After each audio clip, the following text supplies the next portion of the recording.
हर हर महादेव दोस्तों, स्वागत है आपका हमारे YouTube चैनल पर। आज की वीडियो में हम सुनेंगे शिव महापुराण श्री रुद्र संहिता पंचम खंड का 57वां अध्याय, गजासुर की तपस्या एवं वध।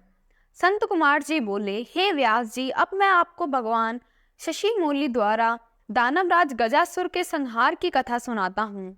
गजासुर महिषासुर का पुत्र था। जब गजासुर को यह पता चला कि देवताओं के हितों की रक्षा करने के लिए उसके पिता महिषासुर का वध कर दिया गया है, तब उसे देवताओं पर बड़ा क्रोध आया।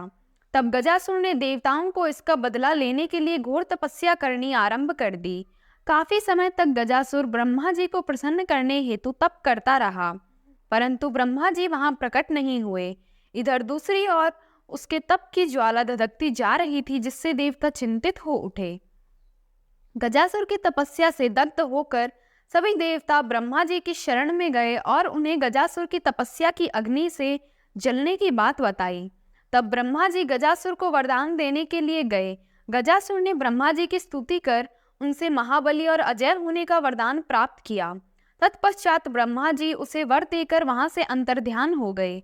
ब्रह्मा जी से अपना मन चाहा वरदान पाकर गजासुर प्रसन्नता पूर्वक अपने स्थान को आ गया। वरदान पाकर वह गर्वित महसूस कर रहा था।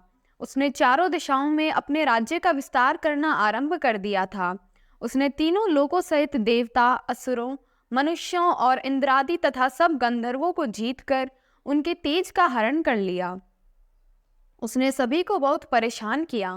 पृथ्वी पर रहने वाले सभी ऋषि मुनियों, तपस्वियों, साधु संतों और ब्राह्मणों को गजासुर दुख देने लगा और उनके कार्य में बाधा डालने लगा। इस प्रकार गजासुर अपना राज्य फैलाता जा रहा था। एक बार वह भगवान शिव की प्रिय नगरी काशी में जाकर वहां सबको सताने लगा।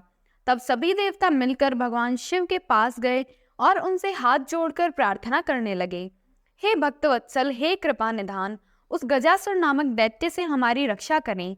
देवताओं की प्रार्थना सुनकर भगवान शिव सबकी रक्षार्थ अपना त्रिशूल लेकर गजासुर का वध करने के लिए पहुंचे। तब भगवान शिव और दैत्यराज गजासुर में बड़ा भयानक युद्ध हुआ। वह तलवार लेकर शिवजी पर झपटा। शिवजी त्रिशूल द्वारा उस पर प्रहार करने लगे। अंत में देवादिदेव भगवान शिव ने त्रिशूल का वार किया और उसे त्रिशूल के सहारे ऊपर उठा लिया। इस प्रकार जब त्रिशूल ने उसके शरीर को भेद दिया, तब अपना अंतिम समय निकट जानकर दैत्यराज गजासुर भगवान शिव की आराधना करने लगा और शिवजी को प्रसन्न करने हेतु उनकी स्तुति करने लगा। गजासुर बोला, हे महादेव, हे कल्याणकारी, हे भक्तवत्सल, आप तो सबके ईश्वर हैं, देवों के देव महादेव हैं। आप सदा अपने भक्तों की रक्षा करते हैं और सदा भक्तों के अधीन रहते हैं। आप सबका कल्याण करने वाले तथा सबके कष्टों का निवारण करने वाले हैं। आप निर्गुण निराकार हैं। आप शरणागत की रक्षा कर आप उनकी इच्छाओं को पूरी करते हैं। ऐसे देवादिदेव भगवान महादेव शिव को मैं प्रणाम करता हूँ। प्रभु, मुझ पर प्रसन्न होइए और मेरे कष्टों का निवारण कीजिए। दैत्यराज गजासुर की भक्ति भावना से की हुई उत्तम प्रार्थना को सुनकर भगवान शिव को बहुत प्रसन्नता हुई। वे बोले, दैत्येंद्र, मैं तुम पर प्रसन्न हूँ। तुम जो चाहो मांग सकते हो। तुम्हारी मनोकामना मैं अवश्य पूरी करूँगा। भगवान शिव के वचनों को सुनकर गजासुर प्रसन्नता पूर्वक बोला, हे देवादिदेव भक्तवत्सल भगवान शिव, यदि आप सच में मेरी आराधना से प्रसन्न हुए हो तो मेरी विनती स्वीकार करें। प्रभु, आपने अपने पवित्र त्रिशूल से मेरे शरीर को स्पर्श किया है, इसलिए मैं चाहता हूँ कि मेरे शरीर का चर्म आप धारण करें। भगवान, आप सदा मेरी खाल का ही ओढ़ना धारण करें और आज से आप कृतिवासा नामक से विख्यात हों। भगवान शिव ने प्रसन्नता पूर्वक दैत्यराज गजासुर को उसका इच्छित वरदान प्रदान किया और बोला, हे गजासुर, तुम्हारे शरीर को आज मेरी प्रिय काशी नगरी में मुक्ति मिलेगी।